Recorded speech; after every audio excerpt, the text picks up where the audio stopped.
শঙ্কর অধ্যায়ের যে 9 কোশ্চেনের উত্তর ছিল সেগুলি দেখো আমি করে দিয়েছি। এখানে যেভাবে উত্তরগুলো করে রেখেছি ঠিক সেভাবেই তোমরা করে নিও এবং প্রতিটা প্রশ্নের উত্তর কিন্তু তোমরা মুখস্থ করে নিও। এগুলি পরীক্ষায় ইম্পর্টেন্ট, পরীক্ষায় আসতেই পারে। তারপর দেখে নাও, আমি একটু বলে দিই। ভীষণ শ্বাস, বিভীষণ বিশ্বাস, দেশ গাঢ়, প্রদেশ প্রগাঢ়, কাশ বাস, নিকাশ আর নিবাস, দিন নীল, এটা সুদিন আর সুনীল, আকাশ বা কাশবাস কী হবে, আকাশ বা আবাস। তারপরে 10-এর দাগে কী আছে না, সংখ্যাবাচক শব্দগুলো খুঁজে নিয়ে লিখতে বলছি। আমি আন্ডারলাইন করে দিয়েছি, ঠিক সেভাবে তোমরাও করে নেবে। সংখ্যাবাচক বলতে যেগুলো সংখ্যাকে বোঝানো হয়েছে তাদের বলা হয়েছে এখানে আন্ডারলাইন করতে। তো আন্ডারলাইন করতে বলা হয়নি, জাস্ট দাগ দিতে বলা হয়েছে, তো আমি আন্ডারলাইন করে দিয়েছি। তো তোমরা দেখে নাও একটু। পরের পাতাগুলো শব্দার্থগুলো ভালো করে মুখস্থ করে নেবে। তারপর নিচের অনুসর্গগুলো আমি করিয়ে দিচ্ছি খাতার মধ্যে, দেখে নাও তোমরা। দাঁড়াও, দেখো 11 দাগের সমস্ত যে অনুসর্গ গুলি রয়েছে আমি এখানে করিয়ে দিয়েছি। তোমরা ঠিক এভাবেই করে নেবে, দেখে নাও ভালো করে নোট করে নাও তোমরা, যাতে পরবর্তীকালে পড়তে তোমাদের কোনো রকম কোনো অসুবিধা না হয়। তাই আমি খাতার মধ্যে খুব সুন্দরভাবে লিখে দিয়েছি, যাতে তোমাদের হাতে লেখা বুঝতেও না অসুবিধা হয়। যদি কোনো প্রবলেম হয় অবশ্যই আমাকে কমেন্ট করে জানিও তোমরা। টুকে নিয়েছো নিশ্চয়ই। এবার 12 দাগেরগুলো দেখো আমি বইয়ে করে দিয়েছি।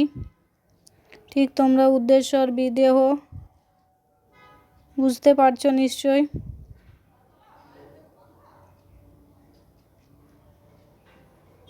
ঠিক এইভাবেই করে নেবে। এবার 15 দাগের একটা উত্তর আমি করিয়ে দিচ্ছি। দেখো 15 দাগে করে দেওয়া আছে, তো এটা ছাড়াও একটা আমি করিয়ে দিচ্ছি। এবং আমি যেটা করিয়ে দিচ্ছি সেটা ছাড়া তোমরা যদি তোমাদের ইচ্ছা মতো করতে পারো সেটাও তোমরা করতে পারো। তোমাদের যদি টাইম থাকে তোমরা ভেবেচিন্তে নিজেদের ইচ্ছা মতো করতে পারো। দেখো 13 দাগেরগুলো আগে একটু তোমাদের দেখিয়ে দিই। 13 দাগের উত্তর দেখে নাও ভালো করে। সমস্তটি উত্তর আমি দেখো তোমাদের জন্য ভালোভাবে খাতায় পরিষ্কার করে লিখে রেখে দিয়েছি।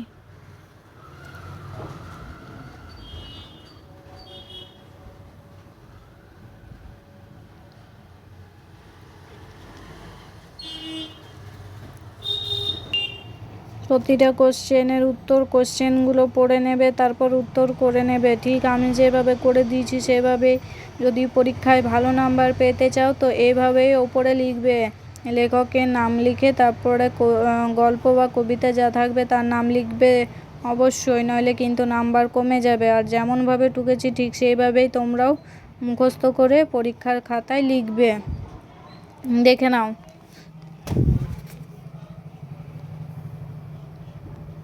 প্রত্যেকটা উত্তর কত সুন্দর করে লিখে দিয়েছি তোমরা দেখো।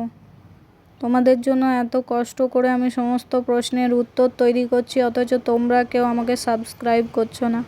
দয়া করে আমার চ্যানেলটিকে সাবস্ক্রাইব করে দাও, যাতে আরও নিত্য নতুন গল্প বা কবিতা সব কিছুই যাতে তোমাদের সামনে আমি তুলে ধরতে পারি এবং তোমাদের কোনো যাতে প্রবলেম না হয়। তোমরা তো অনেক নাচের গানের ভিডিও সবারই তাতেই সাবস্ক্রাইব করো, কিন্তু পড়ার টিউশন টিচারদের তো কোনো দিন সাবস্ক্রাইব করো না। তাই দয়া করে চ্যানেলটি সাবস্ক্রাইব করে দিও। নাচের ভিডিও বা গানের ভিডিওতে তোমাদের কিন্তু পরীক্ষায় এগোবে না, পড়ার ভিডিওগুলিই তোমাদের পরীক্ষায় আসবে। তাই পড়ার টিচারদের অবশ্যই সাবস্ক্রাইব করে রেখো, যাতে জীবনে আরও বড় হতে পারো। দেখে নিয়েছো? সমস্ত উত্তর এখান পর্যন্তই রইল, তাহলে সবাই করে নিও। আজ পর্যন্ত এইটুকুই। ভিডিওটি অবশ্যই ভালো লাগলে লাইক, কমেন্ট, শেয়ার এবং সাবস্ক্রাইব করো। নাচের ভিডিও বেশি না দেখে পড়াশোনায় মন দাও সবাই একটু, যাতে ভালো করে পরীক্ষায় নাম্বার পাও। ধন্যবাদ ভিডিওটি দেখার জন্য।